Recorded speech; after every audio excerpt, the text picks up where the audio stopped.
then they can change. Comedian talk show host Ellen DeGeneres has been speaking out, voicing her outrage about the cruelty that spiraled out of control in our schools and beyond. It's an issue, obviously, she's passionate about. She's launched a campaign that allows anyone to donate to the Trevor Project, a nonprofit group dedicating to helping suicidal gay and lesbian teens. Just text the word KIND, K-I-N-D, to 85944, and you'll be charged a $5 donation to the Trevor Project. Ellen DeGeneres joins me now. Ellen, thanks very much for being with us. Thank you, Anderson. Why is this issue so important to you? I mean, what was it that really touched you recently?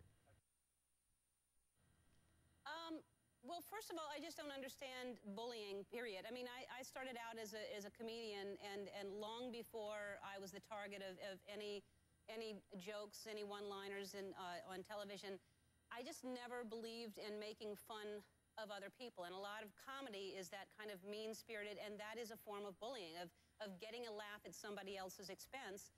And so I've never really liked it. And then when I came out, I was definitely the target of lots of jokes, and it hurt.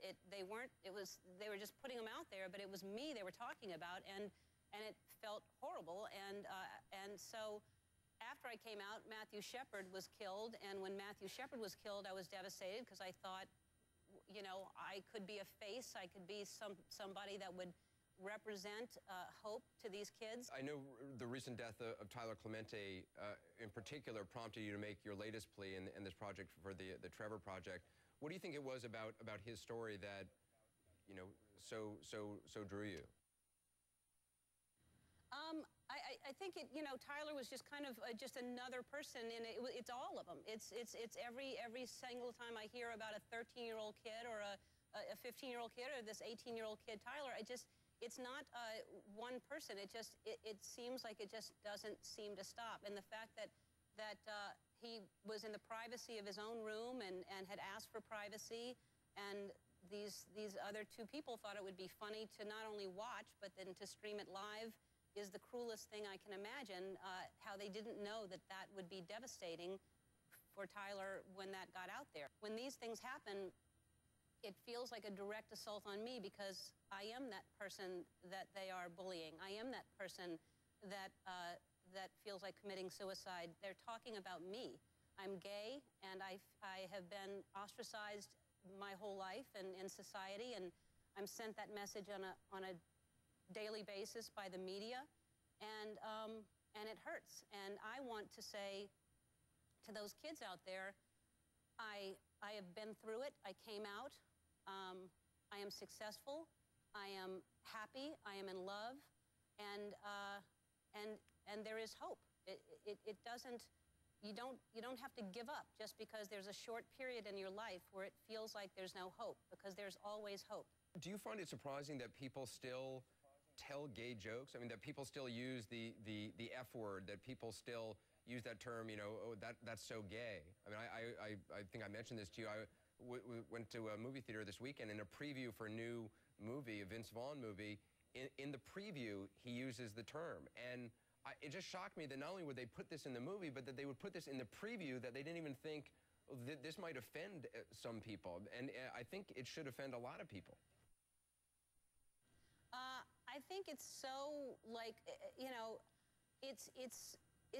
that message has been going on for so long, and no one has stood up to it, that it just is subconscious. It's just subliminal. And I think that is what is dangerous, because, you know, kids see this, and whether adults are saying something like that or kids are saying it in the schoolyard, when you hear it, you're just like, well, that's just, you know, that's acceptable to say, and it also means, you know, it's not a compliment. It doesn't sound like, you know, that's so gay. It's not going up. It's that's so gay. Like, so if we changed it, maybe that's so gay. You know, like, maybe we change the inflection and we can turn the whole thing around.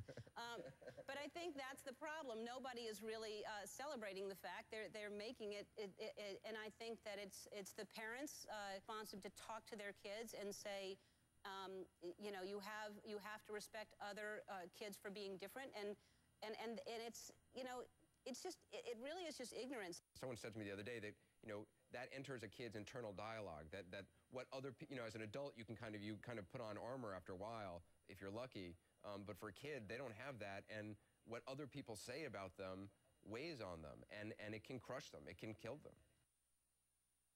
Well, they don't have the confidence yet. I mean, I don't think I really fully, started feeling comfortable in my own skin until the last really, 10 years or so, and I get more comfortable every year as I get. But it's movies, it's television, it's politicians, it's society saying, you can't be openly gay and be in the military. You can't marry the person you love because you're not equal to other people. And when you send that message out there that there are people in this world that are not the same as you, they're not equal to you, because it just is creating a bunch of people that are judging one another, and that's never gonna be a good thing. Ellen DeGeneres, I appreciate it. Ellen, thank you. Thank you so much, Anderson. Well, tomorrow on 360, we're going to have much more on bullying and how the internet and cell phones are making a deadly problem even worse. 13-year-old Hope Witzel killed herself after texting her boyfriend a picture that no one else was supposed